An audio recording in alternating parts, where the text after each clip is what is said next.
Empezamos, bueno, para todos los que no conozcáis a Alejandro, Alejandro dietista, como ya dice la palabra, pues bueno, se dedica a la nutrición, a la divulgación. En los últimos meses, además, dentro de nuestra marca de B-Levels, se ha entrado a colaborar con mucha fuerza y mucha divulgación. Pero bueno, para todos los que no lo conozcáis, pues bueno, seguidlo inmediatamente en sus redes sociales porque hay una barbaridad de posts, de divulgación, un montón de consejos, de esto mismo de lo que vamos a hablar hoy, de mitos, de verdades. Tengo un montón de puntos que quiero que toquemos, quiero que vayamos a lo práctico, que no nos enredemos mucho en teorías y demás, ¿vale? Para que me hables de la práctica, ¿vale? Y de todo aquello que tú consideras en función de todos los ítems que he ido apuntando. Y bueno, sin más dilación, sí que quiero que, bueno, si te puedes presentar en un minutito, Alejandro, y vamos directos con las preguntas prácticas. Claro, pues nada, un placer estar aquí contigo, un placer también colaborar con Bileves. Yo soy fan de los complementos nutricionales porque a más estudias, ¿no? Más te das cuenta de la importancia que pueden tener algunos de ellos. Soy fan de la nutrición clínica, entonces, claro, pues temas como la vitamina D, como el magnesio, como el omega 3, pues me fascina. Y me dedico en gran medida a la divulgación donde doy conferencias tanto presenciales por España, también Latinoamérica, como pues me dedico también a formar a otros nutricionistas por cursos, también a las personas de a pie con mi membresía y también paso consulta de manera online a personas que suelen tener problemas con alguna patología que quieren llevar de manera complementaria la alimentación que necesitan para mejorar, diabetes, hipertensión, todo lo relacionado con el metabolismo y también, por supuesto, la pérdida de peso y demás, pues con un enfoque integral, no solo centrado en la alimentación, ¿no? Porque imagino que tú también te has dado cuenta y lo llevas divulgando mucho tiempo atrás que si solo nos enfocamos en la alimentación, pero descuidamos muchas otras cosas, pues quizás no Sin conseguimos duda, los resultados que queremos. Por sin duda. tanto, soy de tratar la alimentación, tratar a las personas de manera integral, no descartar esas variables que pueden sumar tanto. Bueno, pues empezamos con las preguntas que tengo por aquí apuntadas. De todas formas, si nos queréis ir interrumpiendo, ¿vale? Yo iré leyendo las preguntas y también se las iré diciendo a Alejandro, que quiero que principalmente el directo de hoy sea eminentemente práctico y vayamos a poner los puntos sobre las IES. Y quiero ser tan directo, ¿vale? Que me gustaría, Alejandro, que me pudieras resumir con cuatro o cinco herramientas, ¿vale? Pues en unos tiempos donde se promulga cada vez más el intento de encontrar la molécula mágica, la herramienta mágica, el tipo de ayuno intermitente que te va a permitir mejorar tu flexibilidad metabólica, el último fármaco, la última hormona, ¿vale? Me gustaría, pues hablando de medicina integral y de hábitos integrales, que me hablaras de cuáles son para ti los cuatro o cinco básicos en cuanto a estilo de vida que se tiene que optimizar, integrar y sostener a medio o largo plazo para conseguir esa salud. Bien, pues hay varios básicos que seguramente sean más de 4 o 5, pero me voy a ceñir a eso y muchos de ellos además son gratis y sencillos y hay uno que cada vez cobra más relevancia. En 2017, tres investigadores fueron galardonados con un Nobel por describir el reloj biológico interno de las células. Yo le digo a la gente que cada célula tiene su reloj y nosotros somos seres diurnos y que funcionamos con la luz natural. La noche está para dormir, para reparar tejidos, para irse a la cama habiendo hecho ya la digestión. Entonces, el primer hábito sería un poco ordenar nuestros biorritmos y exponernos desde por la mañana a poder ser a la luz natural, porque eso pone en hora nuestros relojes biológicos. La temida exposición a la luz solar, ¿no? Pienso que quizá uno de los errores ha sido el centrar todos los problemas, ¿no? De la piel con el sol en lugar de educarnos a tener una buena relación con el mismo, ¿no? Porque siempre ha estado ahí el sol, sigue estando, seguirá estando, ha sido lo que ha permitido que haya vida y o aprendemos a relacionarnos con él adecuadamente o pienso que puede acabar mal la situación. Imagino que a ti también te enseñaban solo casi lo malo, ¿no? Del sol, pero realmente tiene otros muchos beneficios que no se mencionan. Y uno de los grandes beneficios es esto, que una exposición responsable, habitual, sana con él, regula mucho nuestros relojes biológicos. Y sería la primera recomendación, comenzar a exponernos más a la luz natural. Hay mucha gente que trabaja en oficinas, le digo, ponte al lado de la ventana, porque vemos hasta en estudios que el simple hecho de estar al lado de la ventana con la luz natural ya puede inducir mejoras sobre la salud metabólica. Es brutal. Lo que puede hacer es ponerse más a la luz natural. Y ese para mí sería el primer hábito, empezar a tener más higiene lumínica. Por ejemplo, yo ahora no me ves, pero tengo luces rojas. Me gusta también un poco pues ir apagando los dispositivos por la noche, no estar hasta las tantas con el teléfono, apagar la televisión, por ejemplo, dedicar más rato a la lectura por la noche antes de dormir, porque puede interferir el exceso de pantallas con la síntesis de melatonina. Y claro, entonces el sueño va a ser mucho peor, menos profundo y menos reparador. Por tanto, ese sería otro hábito, el evitar las pantallas por la noche. Tenemos otro hábito que me encanta, que es la conexión a tierra.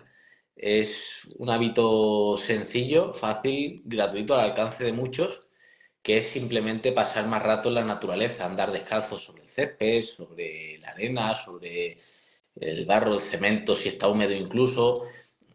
Cada vez empieza a haber más ensayos clínicos que empiezan a mostrar estos beneficios. Y se ven bajadas sobre el cortisol nocturno, se ven bajadas incluso sobre la glucemia en diabéticos, mejoras en la presión arterial y al final esa bajada del estrés, sabemos que el estrés es una de las cosas más negativas que tenemos, pues lo puede mejorar el grounding y la conexión a tierra. Y un hábito tan sencillo como ese y tan saludable, pues también debería ser incorporado. Luego, en tercer lugar, sin duda para mí, el ejercicio, a poder ser de fuerza, debe ser un hábito imprescindible. Hoy, sin duda, estamos viendo una epidemia más que nunca de enfermedades metabólicas. Y tú lo sabes más que nadie que el ejercicio de fuerza puede ser una herramienta brutal para mejorarlas, porque empieza el metabolismo, empezamos a ganar masa muscular y eso ya pues, induce una mejora sobre la sensibilidad a la insulina muy considerable. Empezamos a metabolizar mejor los carbohidratos, ¿no? La gente que se quedaba dormido después de comerse un plato de carbohidratos ahora lo empieza a metabolizar mejor. Empiezas a estar más enérgico, más funcional, que es algo que deberíamos trabajar, darle trabajo a los huesos, a los músculos para llegar a ser funcionales. Es algo importante. Es duro levantar peso y ser disciplinado en eso, pero es más duro ser débil y frágil por no haberte ejercitado, le digo a la gente. Y luego, en cuarto lugar, pues sería la alimentación, sin duda, una alimentación saludable, densa en nutrientes, de los nutrientes esenciales que el ser humano necesita. Y aquí dependerá un poco de cada contexto y también soy de los que dice que al final a Roma se llega por muchos caminos, hay muchos tipos de alimentación que dan mismos resultados. Y yo sí que es cierto que soy más partidario, mi sesgo va un poco más hacia la dieta más low carb, más baja en carbohidratos, más alta en grasas, en proteína, porque es lo que más funciona a mí, más ha funcionado a mis pacientes. Entonces, pues no soy perfecto y tengo sesgos como todo el mundo, pero al final lo que le trato de decir a la gente es que se centre en eliminar la basura, harinas refinadas, azúcares, toda esa porquería que hay en el supermercado y se centre en consumir pues, grasas saludables, proteínas de alto valor biológico, vegetales de buena procedencia y carbohidratos que sean de los saludables, de tubérculos, incluso la miel cruda, alguna fruta de temporada, y con eso vamos a tener casi todo hecho. Fíjate, bueno, es que me ha venido mientras estabas hablando de que intentas no tener sesgos y que, bueno, yo creo que la propia evolución de todo nutricionista, todo médico, le va permitiendo tomar conciencia de los sesgos y los reduccionismos que tiene al inicio, sobre todo de los divulgadores. Al final, todos los que hemos sido divulgadores tenemos tendencias, inercias, y cuando conforme vas evolucionando, tú mismo vas abriendo el horizonte, también por la propia práctica clínica, etcétera, ¿vale? Pero el otro día leía, no sé si era en la Agencia Sanitaria de Nutrición Americana o algo así, las recomendaciones que decía respecto a la dieta vegana, y la conclusión era, en tanto en cuanto la dieta vegana sea equilibrada, es recomendable. Claro, o sea, si es equilibrada, da igual que sea omnívora, que sea vegana. O sea, que al final muchas veces nos enredamos muchos, ¿vale? Y creo que en la nutrición creo que hay unos básicos que simplemente con que quitáramos los ultraprocesados, las grasas transhidrogenadas, que quitáramos las cargas de hidrato de carbono de alta carga insulinémica, pues por la noche, por ejemplo. O sea, habrían unos básicos que creo que, no sé si estarás conmigo, creo que hay demasiada guerra entre veganismo, entre pues, dieta más carnívora, más dieta más cetogénica y luego algo tan básico, tan crucial y que va a ser tan determinante a efectos hormonales y metabólicos como es la gestión del sueño, como es exponerse al sol, como es como a lo largo de todo el día vas a tener oleadas de cortisol por el estrés o por el propio entrenamiento, dejan en realidad la nutrición como algo muy importante, pero si meramente está equilibrada, no es tan importante, ni muchísimo menos estos reduccionismos y estas guerras de ser cetogénico puro o ser vegano puro. Sí, totalmente. Al final, la alimentación, como bien dices, es solo una parte más y hay muchas otras cosas que influyen igual o más, como mencionar ejercicio, biorritmos, posición al sol, gestión del estrés y todo lo demás. La nutrición es una variable que, como decía, al final, a ese mismo objetivo se puede ir por varios caminos. Yo Claro. estoy de acuerdo. Sí es cierto que ha habido muchos mitos nutricionales que han hecho pues pensar que hemos satanizado ciertos alimentos. En eso sí que estoy de acuerdo. Por ejemplo, con la grasa, ¿no? Esa guerra que ya empezaste a divulgar tiempo atrás en YouTube, de que empezaste a enseñar a la gente de que, oye, que quizás no son tan malas, que quizás pueden ser muy útiles en muchos contextos. Que hay también un tipo de alimentación aquí que no se está divulgando porque veníamos de la pirámide alimentaria, Mm. de todo el miedo absoluto a la grasa, de las 5 comidas al día. Y, joder, han pasado ya por lo menos 7 o 8 años ya. ¿Cuántos años tendrán los vídeos aquellos que empezaste a publicar de... Joder, pues 2016, pues imagínate, 8 años. Claro, aquello se te echaría al cuello todo el mundo, ¿no?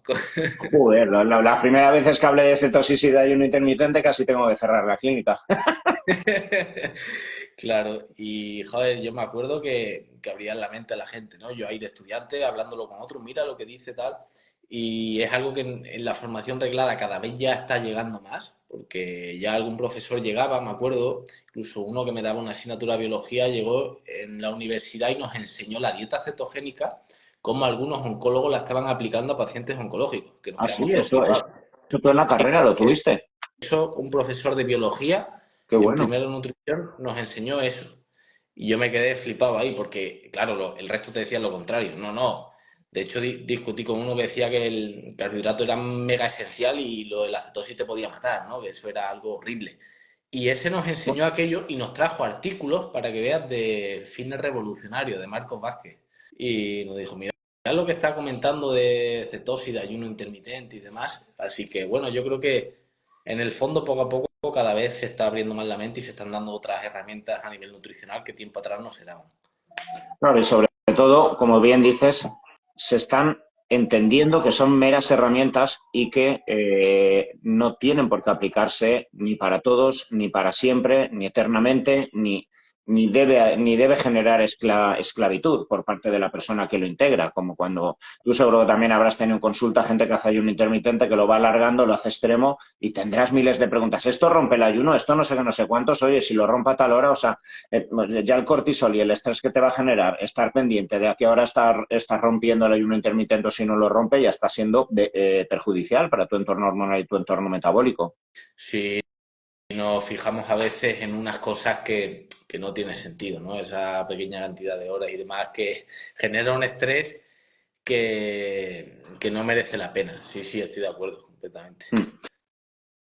Bueno, hablando del ayuno intermitente, háblame de tu experiencia y cómo lo sueles recomendar, ¿vale? Yo creo que hemos pasado, pues bueno, durante los últimos 4 o 5 años, creo que ya no es que la moda, pero sí la moda de divulgar alrededor del ayuno intermitente, creo que ya ha pasado, creo que es algo que, bueno, ha quedado, al menos ha quedado impreso en la cultura popular que no pasa nada por desayunar. Creo que eso es lo más importante y que ha permitido que mucha gente pueda hacer ejercicio en ayunas, que se puede ir por la mañana y esté unas horas por la mañana sin desayunar, que yo creo que realmente es lo más valioso. ¿Vale? No tanto el tener que ser estrictos en cuanto a la relación 16-8 o irnos a 24, etcétera, pero bueno, dime en tu práctica clínica y, pues bueno, por tu experiencia, ¿qué es lo que sueles pautar y recomendar en torno al ayuno intermitente? Sí, pues es curioso lo que dices porque es así. Antes hablabas con la gente del ayuno y la respuesta era, ¡guau, eso es malísimo! Como hagas eso, te va a dar de todo. Y ahora ya es, no, yo con el estómago vacío no puedo. Ya lo llevan Sí, a sí. que, bueno, a mí no me va bien, pero ya no te dicen que es malísimo, que te va a generar muchos problemas y te va a dar una pájara y demás. Yo al principio sí que me costó porque yo era de los que decían, no, yo empecé con el gimnasio y digo, pues entonces voy a comer como un culturista, todo el día carbohidratos en cada una de las ingestas. Y luego empecé a ver esto del ayuno intermitente porque por aquella época hubo también un Nobel, Yoshinori Osumi, Sí. que describió los mecanismos de la autofagia y se empezó a dar más conocimiento del ayuno y dije, lo voy a probar. Y claro, pues la primera vez, si te digo la verdad, me fui a entrar en ayuna pensando digo, que lo iba a petar, digo, guau, esto es una pasada y me tuve que llevar, pues yo era de comer muchos hidratos, un plátano y todo en la mochila porque digo, a ver si me va a dar algo. Y efectivamente, al segundo ejercicio estaba destrozado, digo, necesito comer, no puedo, claro, tenía una flexibilidad metabólica nula. Y eso es uno de los puntos que me encuentro yo en consulta con la gente, de que no es capaz de aguantar 3 horas sin comer, no es capaz de subir unas escaleras en ayunas. Si no ha comido un carbohidrato, en alguna de las ingestas le empieza a doler la cabeza y empieza a tener antojo por el dulce. Después de comer su ración de carbohidratos en la comida, le entra un sueño descomunal que no puede con su alma. Se despierta hasta con hambre. Entonces, esos son evidentes síntomas de rigidez metabólica que debemos trabajar. Y ahí el ayuno a mí me encanta porque te empieza a dar una capacidad de diferenciar el hambre real del hambre emocional de verdad que es. Porque ya te digo yo que si no te apetece comer brócoli cocido, no es hambre, es hambre emocional lo que tienes. Y el ayuno a mí me encanta implementarlo, empezar a distanciar ya la cena del desayuno, empezar a darle 12, 14 horas al cuerpo, que la gente empiece a caminar en ayunas, a darse su paseo, a retrasar un poco el desayuno o adelantar la cena. Y más adelante ya nos animamos con saltar una de las ingestas. Prefiero la cena en invierno, pero como estamos empezando, pues me da un poco igual, podemos hacerlo con el desayuno y ya ves cómo la gente va respondiendo bien, joder, estoy más deshinchado, antes me hinchaba mucho, tengo más foco mental, tengo más energía, ya no dependo tanto de la comida y esos beneficios del ayuno a mí me encantan incorporarlos en los pacientes porque se ven reflejados, sobre todo también esa mejora de la flexibilidad metabólica a la hora de entrenar, de antes depender mucho del carbohidrato y poco a poco vas incorporando el entrenamiento en ayunas y empiezas a ver que hacían los mismos números que antes. Claro, yo no soy deportista de élite, entonces quizá para un deportista de élite pues sí que le venga bien comer antes o ajustar más los carbohidratos y demás, pero la realidad es que la gente de a pie o la mayoría de la población somos sedentarios y luego tenemos trabajos Claro. sedentarios. Entonces es ideal ganar esa flexibilidad metabólica para no depender tanto del carbohidrato. Claro, es que como tú bien dices, o sea, luego, a partir de aquí el gran problema es que luego surgen los extremismos, porque enseguida te pueden decir, sí, pero mira, en tal deporte, no, si no metes carbohidrato justo antes de entrenar, te puede subir mucho el cortisol. Bueno, ¿a qué nivel de intensidad y sobre quién estamos hablando? Quizás estamos hablando de profesionales. El 99% de la gente que vaya a entrenar por la mañana, que normalmente además venga con problemas metabólicos, síndrome metabólico, incluso aunque haga un trabajo glucolítico, tiene tanta reserva, está tan inflexible como tú bien dices, que es que va a venir bien, lo va a pasar mal la primera semana, pero es que a partir de la segunda semana, ¿cuántas veces habrás escuchado, joder, Alejandro, es que no lo entiendo, estoy flipando porque es que yo jamás habría pensado que acabaría entrenando y es que hasta disfruto y salgo más conectado y salgo con más efusividad, claro, por la dopamina y las catecolaminas. Claro, claro, totalmente. Y luego a nivel metabólico, tú lo ves reflejado también en las analíticas. Un claro ejemplo, los diabéticos, cómo empieza a descender la No, glicosilada, la glucemia, cómo se empieza a regular el metabolismo con el simple hecho de introducir el ayuno muchísimo. intermitente.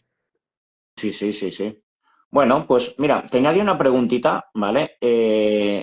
Dentro de, pues bueno, has dicho que eres un poco más cercano, ¿vale? Al consumo de, bueno, una dieta más omnívora, dieta low carb y más rica en proteína y grasa. Me gustaría que me hables de tus tipos de proteína ideal según el valor biológico, ¿vale? Pues entre la carne blanca, carne roja, pescado azul, pescado blanco, marisco, etcétera, huevos, lácteos.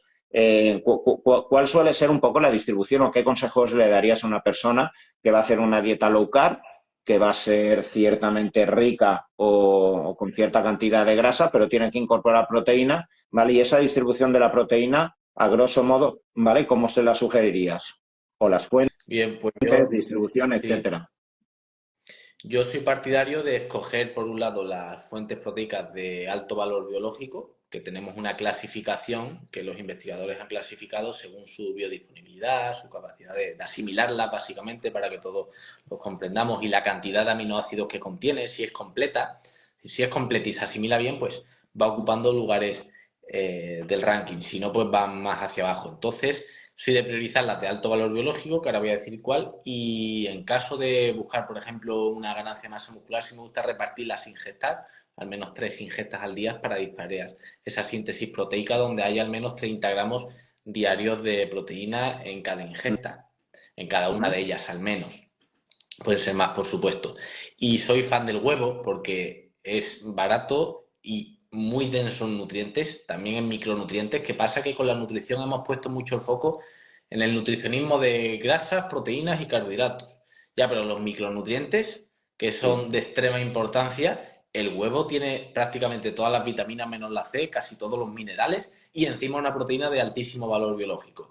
Es muy versátil en la cocina, lo puedes hacer en revuelto, a la plancha, salteado, al horno. Sacian mucho, nos aportan mucha saciedad. Y creo que el mito aquel del colesterol y demás, pues ya está medio desterrado. De hecho, me comentaste el caso que tenías un paciente que cuántos comía al día que no, y no le subía el colesterol. Bueno, pero es que también, o sea, eso no hay que cogerlo como ejemplo, que es que me comía 12 huevos y tenía el LDL el tío en 50 y tantos.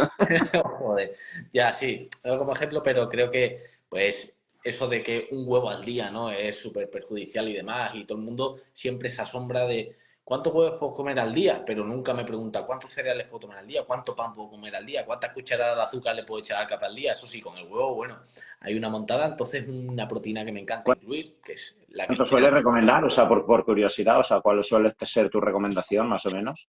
Sí, yo lo suelo recomendar en el desayuno que tomen 3 huevos en el desayuno para Diarios. llegar.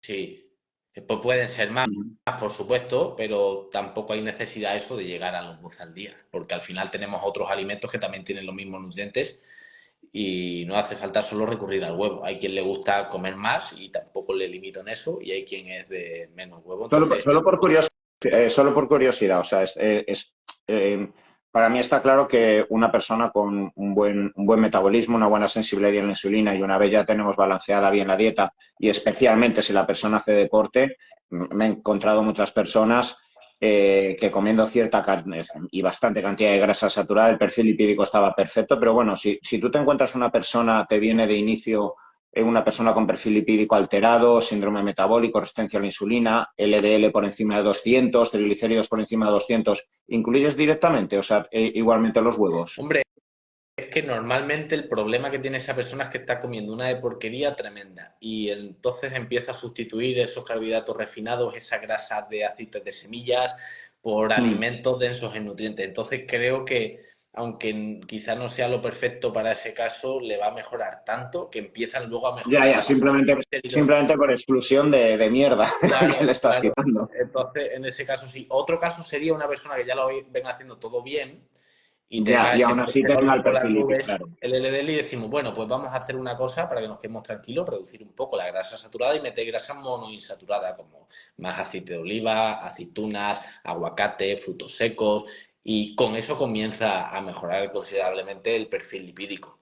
Mm. Los cortes un poco más magros y demás, y se suele corregir omega 3, más pescado, más vegetales, algún tubérculo para meter algo más de carbohidrato y bajar un poco ese perfil lipídico y ya está. La cuestión es también muy reduccionista, ¿no? A veces la teoría del colesterol, porque claro, he visto a diabéticos que empiezan pues a poner la glicosilada a niveles de personas sanas.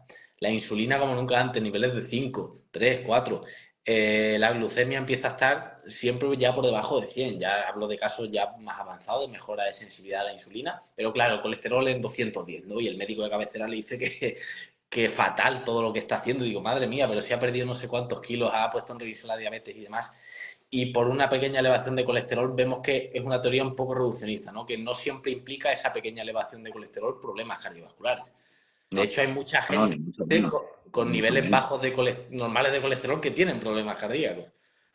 Sí, sí, sí, sí, sí. Sí, no. O sea, en la patología cardiovascular yo creo que ya hay bastante consenso prácticamente, o sea, con que es una patología multifactorial, donde es una condición sine qua non que exista colesterol, es evidente para que se forme la placa de ateroma, pero yo creo ya, como bien has dicho, el tema de la insulina, la glicación, la inflamación sistémica, la hipertensión, la hipercoagulabilidad, son áreas que yo creo están cada vez más contempladas, al menos por las personas que trabajamos de forma integrativa, y yo creo que cada vez se expone más en las redes ya ese formato multidisciplinar y multifactorial que implica la patología cardiovascular. Así es, multifactorial. Continuando con las proteínas, pues me gusta, aparte del huevo, me gusta mucho el pescado, es una proteína fácil de digerir, fácil de asimilar. A poder Mm. se recomienda a la gente que lo tome de tamaño pequeño, caballas, sardina, arenque, anchoa, porque son salvajes.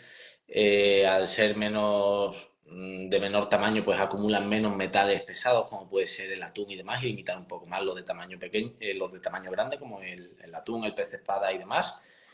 Y tiene además mucho omega 3, que es un gran antiinflamatorio, es otro nutriente esencial, muy rico en DHA, que de hecho estuve mirando que de los alimentos que más DHA tiene es la leche materna. Y Sí, claro, es la leche materna. si el primer alimento nos llevamos a la boca tiene mucho DHA por algo, ¿no? Porque es extremadamente importante. De hecho, no lo podemos sintetizar, es esencial, hay que consumirlo. Y todo el que no come pescado, le recomiendo suplementar omega 3 por ese motivo. En tercer lugar, en cuanto a proteínas, pues soy muy fan de las vísceras. Se ha perdido la tradición de cocinar órganos y demás, porque yo recuerdo de pequeño mi abuela sí me ponía, pero ya mi madre no me llevaba a poner, mi padre tampoco, pero mi abuelo y mi abuela sí que me ponían que si mollejas, que si hígado, que si manitas de cerdo, que si riñón. Y claro, el hígado, por ejemplo, es al igual que el huevo un multimineral terrible con casi todos los minerales. En 200 gramos ves la cantidad diaria recomendada de casi todos los micronutrientes. Y tiempo atrás me decía también mi abuelo, joder, yo cuando me ponía malo el médico me decía, come hígado. Come hígado, ya verás que mejoras. Y ahora ya se ha perdido un poco esa tradición de cocinar casquería, ¿no? Como se dice en mi tierra, y yo creo que es importante, que es muy densa en nutrientes y que es también una fuente de proteína de alto valor biológico, como es el hígado. Y luego ya, en quinto lugar, la última proteína, pues yo soy fan también de la carne roja, que pienso que injustamente ha sido criminalizada. Eso no quiere decir que sea esencial. Lo que pasa que es, cuando vemos a nivel nutricional, joder, también tiene muchos antioxidantes como creatina, hidroxiprolina, carnosina, que tiene un efecto antiglicación, taurina, que se ha visto que es cardioprotector, también es proteína muy completa, también tiene zinc, hierro, vitamina A, tiene muchas vitaminas, minerales. Pienso que es un alimento también bastante completo y ese sería mi top 5 de alimentos. Es cierto que estos estudios epidemiológicos a veces nos confunden, ¿no?, con la carne, pero pienso que en sentido común una carne de buena procedencia, a poder ser de pasto, sin procesar, un corte limpio de la carne, sin excedernos al cocinado y quemarla, y en un consumo normal no tiene que dar problemas, lo contrario, solo puede traer beneficios. ¿Cómo considerarías al marisco? También me encanta, es verdad, se me ha pasado, por ejemplo, las ostras, las navajas, los mejillones, a nivel micronutricional también son brutales. Las ostras Sí, es de los por eso. alimentos más completos que hay y encima también tienen omega 3. Claro, por Así. eso.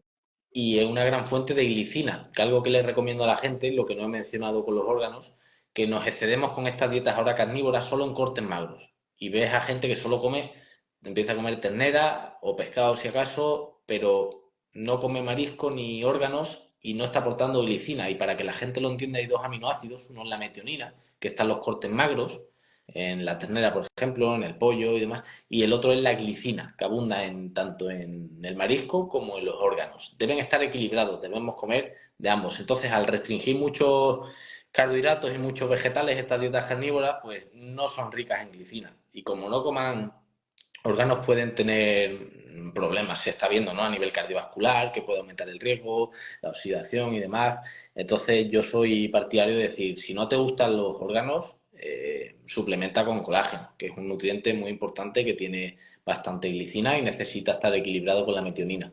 Uh -huh. Bueno, Pasemos a, bueno, tenía aquí una pregunta hecha alrededor del omega 3, que es algo que pregunta mucha gente, el ratio omega 3 EPA DHA, ¿cuál es el que tú consideras por tu experiencia que debe comprarse la gente? Ujú. Pues en cuanto al suplemento de omega 3, le digo a la gente que tenga cuidado porque la grasa omega 3 es muy sensible a la luz, al calor, es poliinsaturada y se puede oxidar fácilmente. Entonces hay algunas marcas de omega 3 que compras el suplemento y viene oxidado. De hecho, lo congelas y el omega 3, por su composición, no se debe quedar congelado. Y se congela y se pudre.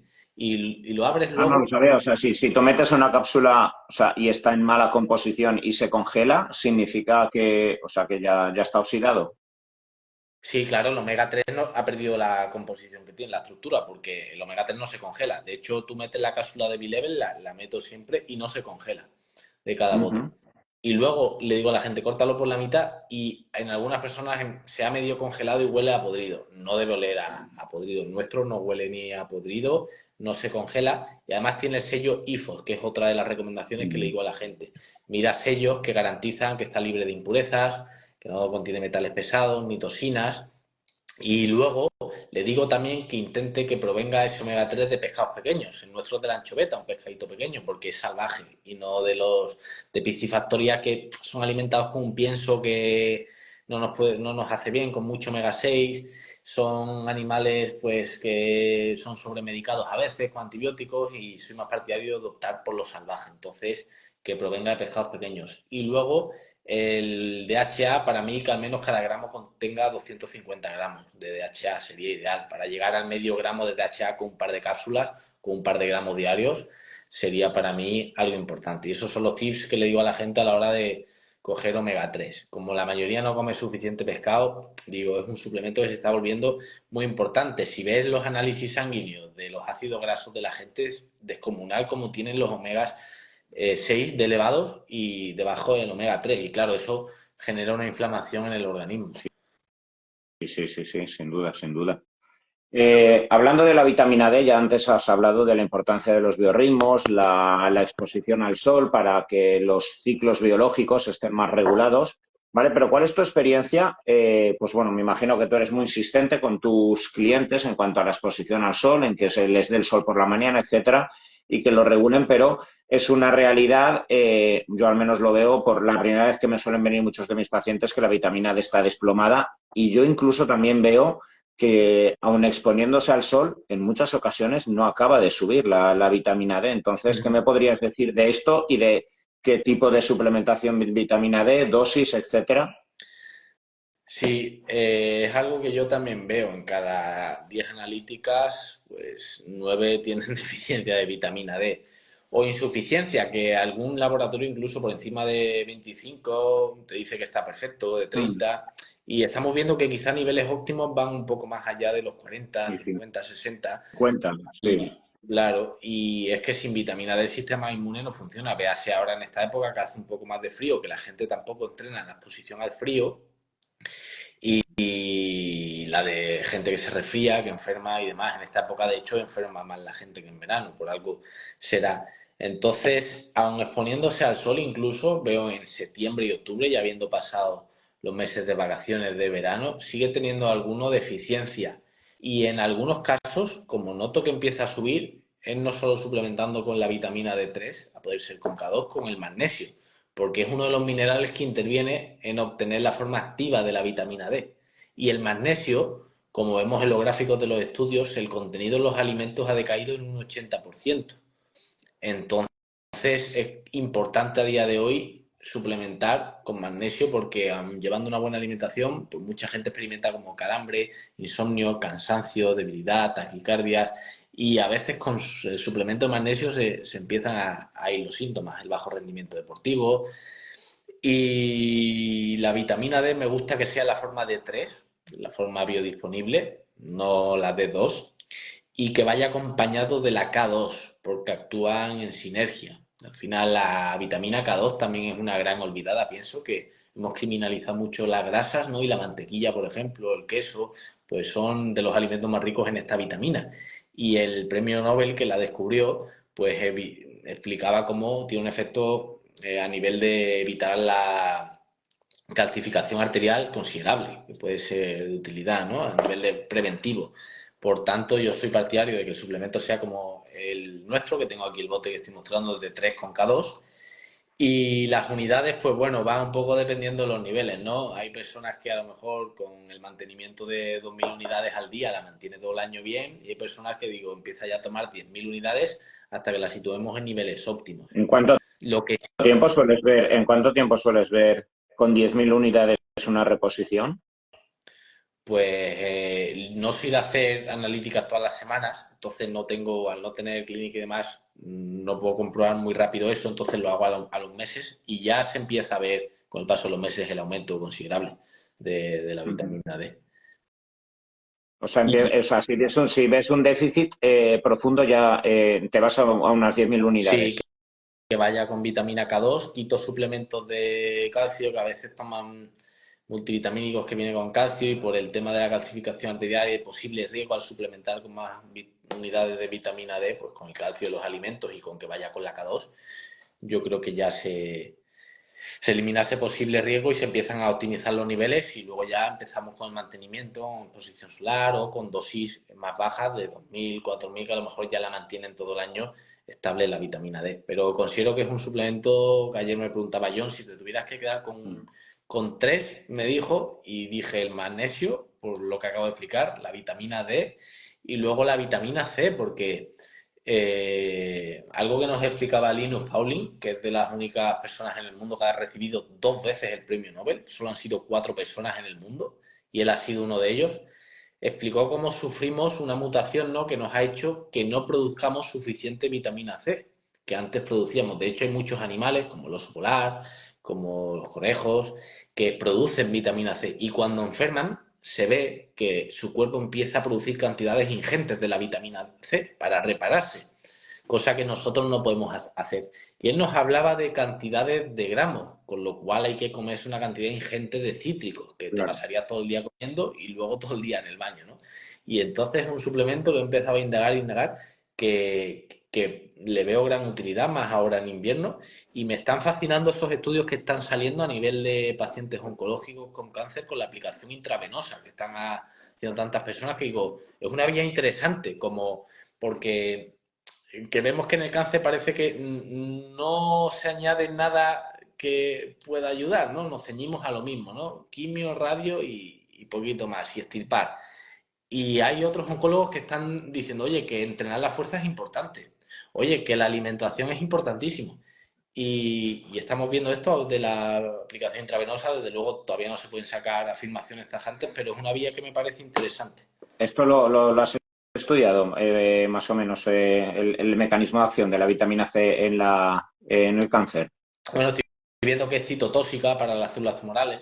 Claro, es que, o sea, yo que trabajo con muchos pacientes con cáncer, intento siempre hablar, en caso, pues, cuando tengo pacientes de oncológicos, no me la suelo jugar simplemente por mi seguridad, porque esto es como cuando tú tienes, seguro te habrá pasado alguna paciente embarazada y no te la juegas meterle algo, aunque tú sepas que no le va a pasar nada, pero no vaya a ser que un día Ya. tenga una complicación, ¿vale? Entonces a mí me gusta estar siempre en contacto y hablarlo con sus oncólogos para decirle los protocolos, pero, o sea, la aplicación de la vitamina C es increíble. O sea, por un lado, claro, tú ten en cuenta que el gran problema que existe en el cáncer es la disrupción de la lámina basal, que se va rompiendo alrededor de la masa tumoral, y esto va generando la expansión del tumor y luego la progresión hacia la metástasis.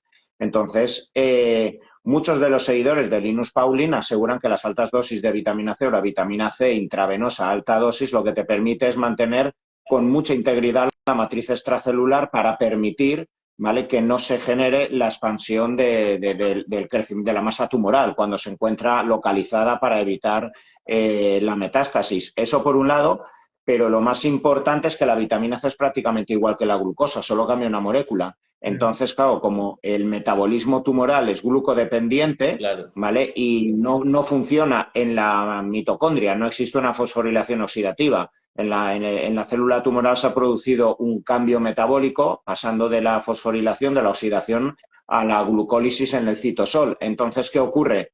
Es muy glucodependiente, y cuando tú le das la vitamina C y la célula tumoral interpreta que es glucosa, se intoxica y se genera apoptosis. Y eso está, o sea, eso se ha visto in vitro, o sea, con células tumorales a las cuales les aplicas la vitamina C y caen en apoptosis inmediatamente. Qué bueno. Sí, sí, sí, sí. Brutal. La verdad que es una vía interesante, es lo que digo. Yo creo que en el cáncer con la prevalencia que hay ahora, que es brutal, la de casos que hay cada vez más, pues no se está terminando de tratar de manera integral. Y hay muchas variables como esta que son baratas y que pueden sumar que no se están aplicando aún. Y da lástima, ¿no? Porque podrían ayudar muchísimo.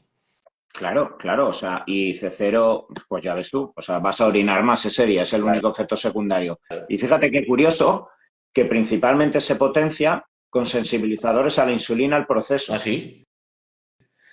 Sí, Con- fíjate, hay varios procesos que yo he visto que son miméticos y que permiten potenciar el proceso de la vitamina C, que mira, es que mira qué curioso, son metformina o antidiabéticos, Claro. de forma que al obligar a que exista un entorno de sensibilidad a la insulina y en la célula tumoral existe resistencia periférica a la insulina, mayor aumento de Sí. insulina, de IGF-1, etcétera, entonces estás promoviendo un microentorno tumoral que no es favorable. Y el otro es quitarle micronutrientes a la placa de Petri donde hay células tumorales, ¿vale? Entonces, imitando como si fueras a una quimioterapia, o sea, como si fueras a aplicarte la vitamina C con 14 horas de ayuno, ¿vale? Pues la apoptosis se dispara si estás es como si estás en ayuno al aplicártela. Joder, qué bueno.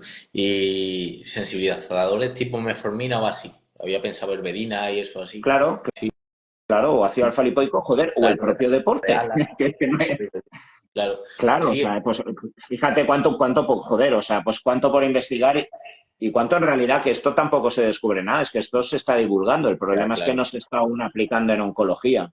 claro. Y de hecho la recaída es común en el cáncer porque claro, todo lo que hay de base detrás, esa resistencia a la insulina que comentas, esa mala tolerancia a la glucosa, esa disfunción mitocondrial, esa rigidez metabólica que suele haber, claro, si no erradicamos eso de base, que puede ser una de las causas que haya contribuido a la aparición del tumor, pues la recaída es probable, porque todo lo que la origina no lo hemos quitado. Entonces debemos de empezar por mejorar la salud de los pacientes oncológicos. Claro, sí, fíjate, bueno, aunque parezca que nos vayamos de tercio, pero mira, el otro día leía las dramáticas cifras que tenemos ahora mismo de que una de cada 8 mujeres a lo largo de toda su vida va a tener un tumor de mama. Es una barbaridad, una de cada 8. O sea, es que en nuestro edificio, pues 2 lo van a tener. O sea, imagínate, o sea, es que las cifras son alarmantes y están aumentando. Pero si te pones a investigar en los estudios y empiezas a ver la incidencia, según el índice de masa corporal o según el porcentaje de grasa visceral, etcétera, ¿vale? Las mujeres a partir de determinado porcentaje de grasa elevado tienen 4 veces más de tasa de incidencia, que es Joder, lo que claro, nos dicen. O sea, claro. pues claro, los tumores estrógeno dependientes son súper dependientes de la resistencia a la insulina y del sobrepeso. Claro, de hecho, en cualquier diabético, obeso o hipertenso, el pronóstico es peor. Eso te lo puede afirmar cualquier oncólogo. Entonces, esa relación que tiene con el metabolismo, ese componente metabólico del cáncer es evidente. Es que es evidente. Claro, claro. Y aún, bueno, vamos avanzando, ¿vale? Yo creo que ya cada vez empieza a haber más implicación del deporte. Yo creo que tenemos un poco como abanderado a Mario, Mario Redondo, dentro que ya Sí, lleva años con su centro y demás, pero yo creo que ya son varios oncólogos o centros incluso que ya empiezan a recomendar el ejercicio. sí. Ojalá que cada vez más. Y también empecemos a cambiar los desayunos de los hospitales para estos pacientes porque Sí, porque el día de quimio meterte 15 galletas María, no lo veo, ¿sabes? horrible, horrible. Mira, tenía aquí una preguntita. Legumbres, ¿qué me puedes decir de las legumbres, ¿vale? Respecto a, pues bueno, los fanáticos y los adoradores y amantes de las legumbres, ¿vale? Bueno, pues porque pueda tener cierta cantidad de proteína plausible a efectos biológicos, porque tiene fibra, porque puede ralentizar la absorción de colesterol y de glucosa y mejorar también patologías metabólicas. Y luego el contexto de los detractores por la cantidad de antinutrientes, etcétera. Bueno, pues y también de la fermentación y los problemas que pueden existir asociados también pues, a los frutoligosacáridos. Cuéntame, ¿cuál es tu visión de legumbres? Si la sueles aplicar en consulta, ¿no? Yo sí que he sido más partidario de tirar un poco por paleo y por low carb, entonces no es un alimento que priorizo. De hecho, ves que las tienes que poner en remojo para reducir antinutrientes. Las tienes que cocinar bien y aún así muchas personas no las toleran del todo, les sientan un poco mal y cuando me vienen con problemas digestivos, pues soy de limitarlas. Cuando quiero hacer una dieta cetogénica, obviamente las tengo que limitar y con low carb soy de decir, oye, si veo en gente que las viene consumiendo, una vez por semana no me importa para nada, porque como dices, también pues, tiene su fibra, tiene sus nutrientes, no es un alimento nocivo ni mucho menos, es un alimento natural. Ahora bien, no veo motivo para priorizar las legumbres a otro tipo de proteínas, ya que al final es una proteína que no es de muy alto valor biológico. En una dieta vegana pues la tienes que combinar con ciertos cereales para en conjunto obtener todos los aminoácidos que el cuerpo necesita y teniendo en cuenta también que tiene cierta cantidad de antinutrientes, aun cocinándolas se ve que pueden quedar ciertos restos. No es desde luego mi alimento favorito. Ahora, tampoco soy un detractor absoluto. Hay gente que las toma de vez en cuando, que no le sientan mal. Entonces, bienvenidas sean. Al final es un alimento que no tiene un índice glucémico alto, no dispara el azúcar en sangre, también tiene sus nutrientes, es saciante, es también versátil en la cocina, se pueden tomar en ensalada ya cocida, se pueden hacer muchos guisos, que también van estos guisos acompañadas de otras proteínas de alto valor biológico y, por ejemplo, a la hora de meter carbohidratos, pues quizás es más interesante meterlos de legumbres que de pasta, por ejemplo, que Mm. si están hechas con harinas refinadas y en algunas personas pues el gluten genera ciertos síntomas digestivos y demás, pues mira, es una opción como carbohidrato más bien que como proteína, diría yo, porque no son completas, que puede estar ahí. Pero no soy mega fan de las legumbres y no veo motivo a priorizarlas como fuente proteica, teniendo las otras 5 fuentes proteicas que mencionaba al principio del directo. Ujú. Bueno, vamos tirando de alimentos y mitos o verdades que quiero que nos vayas solventando. Frutos secos. ¿Qué consideras de los frutos secos? ¿Vale? Yo, pues bueno, hay muchos, diferentes profesionales que me comentan que la realidad es que pues, la absorción real de nutrientes, de aminoácidos provenientes o de ácidos grasos esenciales es tan pobre desde los frutos secos que es un alimento en realidad horrible para el intestino, aunque sacie. Pero bueno, dime cuál es tu consideración. Pues a mí los frutos secos sí que me gusta incorporar por la saciedad que da. La Sí, no, la gente que viene de comer muchas saciedad está clara, eso sí.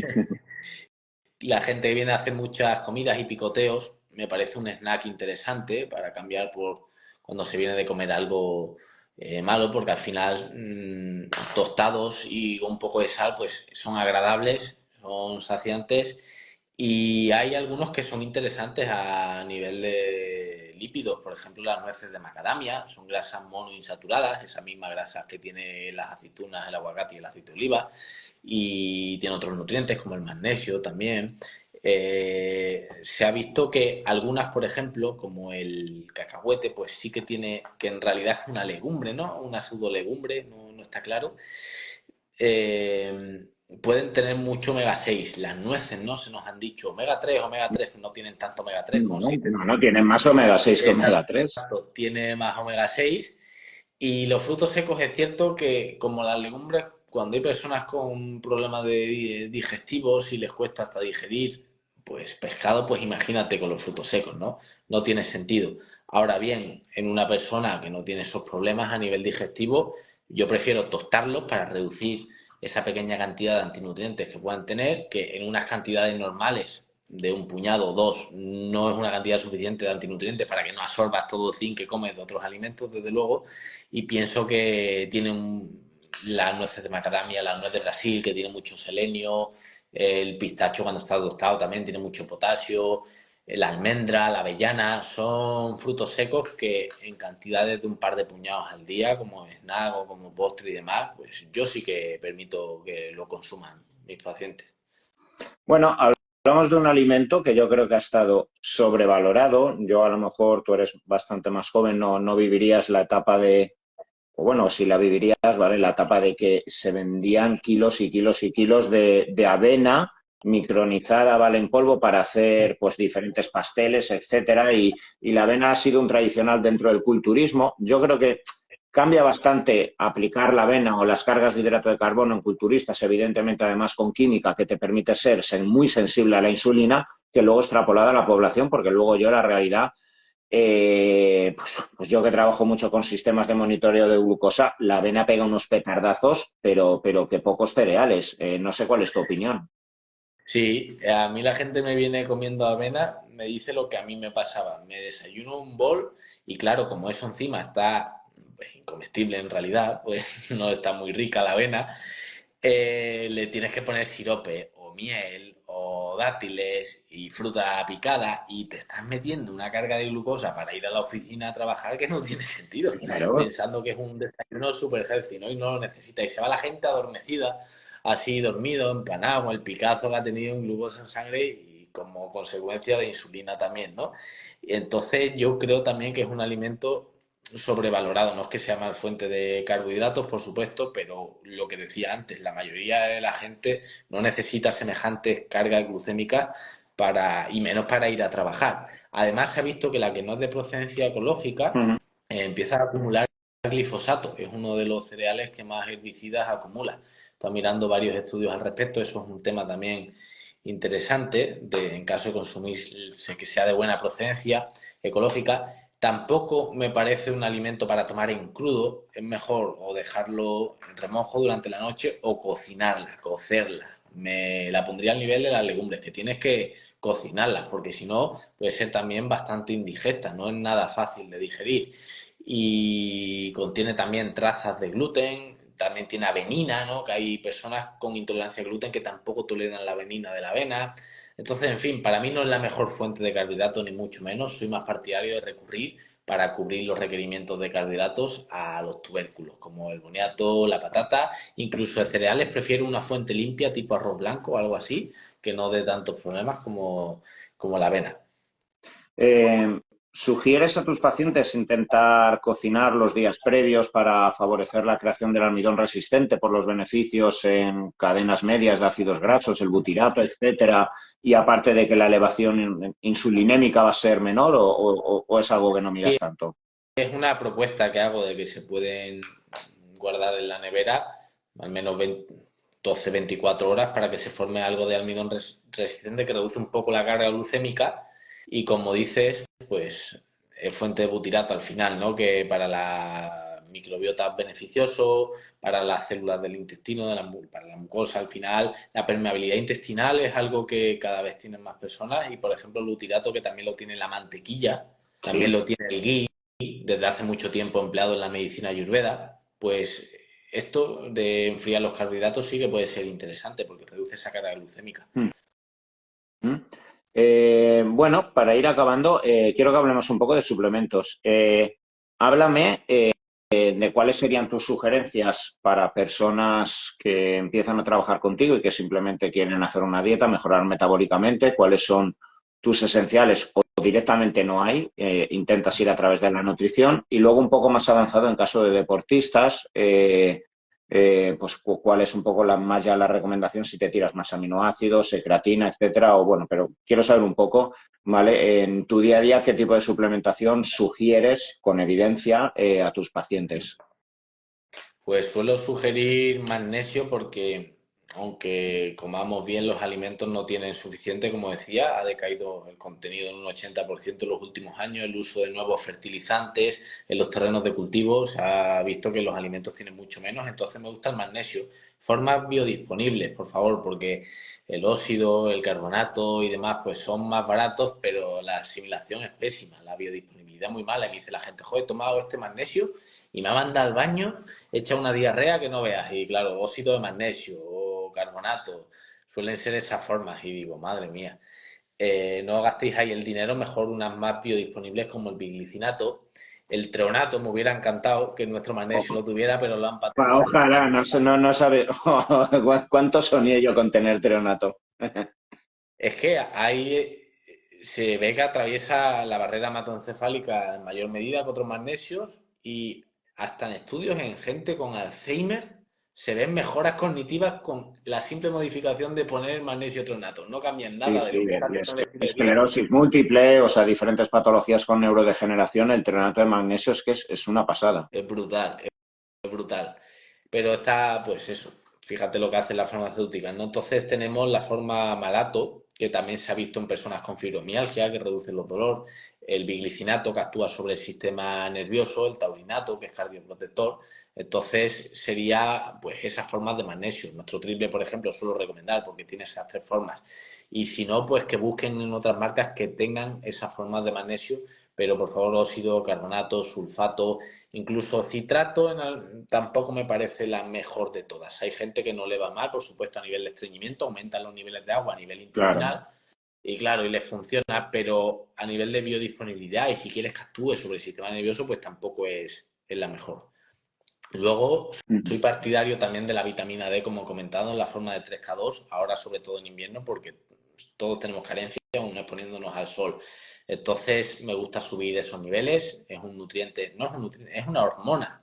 Uno de los errores quizás ha sido catalogarla, ¿no?, como vitamina, porque al final es una hormona. Tenemos receptores de vitamina D en todas las células del cuerpo. Por tanto, me parece interesante ese suplemento que vaya con la K2 como el nuestro, que actúan en sinergia en la forma D3, la biodisponible. Luego soy partidario de la vitamina C, porque, como decía, no la producimos, con la alimentación no parece ser suficiente, importantísimo para el sistema inmune. ¿Cuántos Los diabéticos gramos das? ¿Cuántos gramos recomiendas de vitamina D? de vitamina C, Ay, de C, perdona, C. pues, por ejemplo, veo muchos en diabéticos y personas con hiperglucemia o prediabetes que llevan mucho tiempo así y tienen la misma forma molecular, ¿no? Vitamina C y glucosa son una sosa ambas y pueden competir por absorción. Y ves síntomas de escorbuto subclínico, no severo, pero sí ves que no le cicatrizan las heridas, sí ves más palidez, más debilidad, y son propensos a infecciones. Y, joder, puede haber aquí un escorbuto subclínico detrás que empiezas a suplementar vitamina C y a mejorar eso. Entonces, en personas sanas, de 1 a 3 gramos. En diabéticos los primeros meses me gusta trabajar con mayores dosis, de 3 a 6, pero liposomal, por favor, porque si no vais a ir al baño y vais a flipar, porque el ácido ascórbico pues les irrita la mucosa y claro, van al baño. Entonces nosotros tenemos la liposomal porque se rodea la vitamina C de liposoma, de grasa, y así no irrita el tracto digestivo y además facilita que penetre en nuestras células, porque la membrana que rodea las células es una membrana lipídica y esa grasa de la vitamina C facilita su penetración y la biodisponibilidad es mayor con la vitamina C liposomal, de 1 a 3 gramos. ¿Qué consideras acerca de, bueno, pues esto es algo, sobre todo dentro del fitness, ¿vale? Y dentro del deporte y la nutrición deportiva que he escuchado más de alguna vez, el no darla en el entorno del entrenamiento para no inhibir la hormesis adaptativa y la formación de los propios antioxidantes internos? Sí, por tema luego de síntesis proteica, ganancia muscular y demás, ¿no? Sí, o sea, O simple por... sobre todo, o sea, no darlo en el entorno porque, pues, cuando existe una inflamación, una elevación de citoquinas, el organismo ya de por sí va a producir su propio glutatión, la superóxido de dismutasa, la catalasa, y si metemos un antioxidante tan potente como la vitamina C, estaríamos generando disrupción en nuestra propia síntesis endógena. Si es algo que tú... sin embargo, he visto otras personas que sí recomiendan meterlo justo para intentar compensar el exceso de cortisol. Por eso te pregunto, en relación al Sí, deporte, si, sí, ¿cómo la yo recomiendas? sí, cuando me preguntan mejor que esté separado. Y lo bueno es que es hidrosoluble, que se puede tomar en cualquier otro momento del día. Por ejemplo, la vitamina D, como he mencionado, siempre recomiendo tomarla con la comida, porque con la grasa la vamos a asimilar mejor. La vitamina C es hidrosoluble y constantemente la estamos perdiendo por orina, no hay toxicidad. Esa, pues, ¿cómo se llamaba cuando te enseñaban que el exceso de vitaminas te podía dar problemas? ¿Cómo era la palabra de la hipervitaminosis? Con Hipervitaminosis. vitamina Realmente con vitamina C y vitamina B es muy difícil, ¿verdad? Son hidrosolubles. O sea, mira, sí, yo he visto estudios de 120 gramos de vitamina C intravenosa, y la persona va a orinar. ¿Cuánto Ya ves, tienes que tomar oralmente? claro, claro. Sí es cierto lo que comentas del ciclado de vitamina C puede ser interesante, que es algo que comenta mucho Filugo, para el tema de no mermar la producción de antioxidantes endógenos. Yo esto Donde cada puede entrar vez lo veo, lo escucho y leo más, sobre todo en el ámbito del deporte. Ahí sí, a la hora de ciclar. Y luego las vitaminas del complejo B, por lo mismo, son hidrosolubles. Cuando cocinamos los alimentos, gran parte se pierden. No hay toxicidad tampoco. Y es un suplemento que me encanta. De hecho, ya las llaman las neurovitaminas. ¿Sí? La importancia que tiene el sistema nervioso, el cerebro es brutal. Es brutal. De hecho, la deficiencia de alguna de estas vitaminas puede acarrear consecuencias neurológicas severas. Sí, la B12, o sea, si tú tienes un déficit severo, o sea, incluso cuadros depresivos y cuadros neuropsiquiátricos. Total. Uh-huh. Entonces, Vale, estos serían tus básicos. Y si vamos al deporte. si vamos al deporte, a mí me encanta la creatina. La creatina es el más estudiado, el más evidenciado, que tenga el sello CREA pura poder ser, porque recarga el sistema energético de la fosfocreatina. Tenemos tres: la vía de las grasas, la de los carbohidratos y la de la fosfocreatina. Esta es la más explosiva y cuando la consumes, pues no es un efecto inmediato, pero a partir de la segunda semana, cuando ya hemos saturado ese depósito de fosfocreatina del cuerpo, con la creatina empiezas a notar que haces alguna repetición extra, ves que rindes más, te recuperas más rápido, también a nivel cognitivo, porque también se acumula en el cerebro, ¿verdad? Y aumenta el foco, el rendimiento cognitivo, lo puede aumentar, se ha visto en algún estudio. Y me parece para mí el suplemento estrella para el rendimiento deportivo. Luego tenemos la proteína Isolate, a mí me gusta para llegar a las cantidades proteicas diarias de una manera fácil. Y no solo en deportistas, personas ancianas que tienen problemas para masticar los alimentos, para consumir tanta proteína, porque no les entra directamente la comida, donde, joder, un simple batido de proteínas le mete un chute ahí de aminoácidos esenciales en una forma muy biodisponible y es un suplemento muy interesante, que también tiempo atrás ha habido confusión, se decía que eran esteroides, que, que eso es solo para gimnasio, para hinchar los músculos, ¿no? Lo que se dice, ¿no? Y la proteína whey como tal también es otro alimento más, es suero de leche al fin y al cabo, no tiene más. Suero, es que es una comida, es que es una comida. Es una comida, total. Entonces a mí me parece otro suplemento top junto a la creatina.